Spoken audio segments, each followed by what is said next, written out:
60-year-old agronomist Gabriel MANCILLA walks through the charred remains of his land for the first time since fire destroyed it all. These were my seedling beds, 4 years of work. Here you would grab the dirt and it smelled differently, it had life. Now it's ash. But Gabriel applied a sustainable system without artificial fertilizers, only native species, to make the land more productive. But all his work to grow his first pineapples, sugarcane, fruit trees, and corn went up in smoke in just a few minutes, he says. Gabriel filmed this video on September 7th, just before he had to run to save himself. He describes what's left as a prelude to total desertification.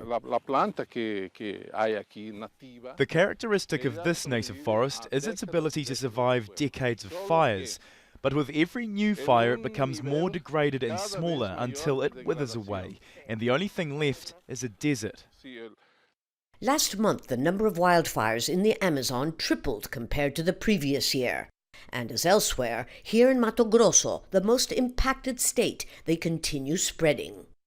Until a week ago, all this looked like a kind of enchanted forest, what scientists call an environmental corridor with more than 100 native species. And not just trees, but also animals like wild deer, armadillos, boars, pumas, and many, many more. The fires that destroyed all this in some cases were accidental, in others intentional.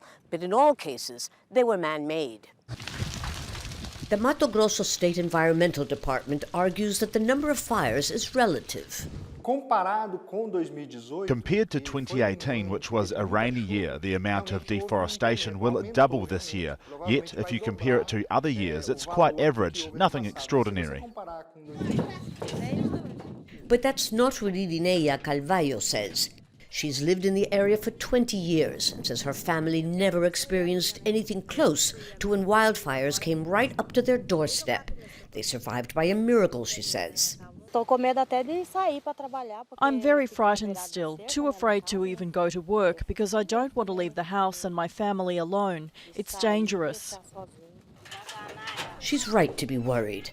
The temperatures have been hovering at nearly 43 degrees for weeks. The start of the rainy season is at least a month away. And even that won't guarantee that this vital tropical forest will be out of danger. Lucia, Newman, Jazeera, Chapada dos Guimaraes, Brazil.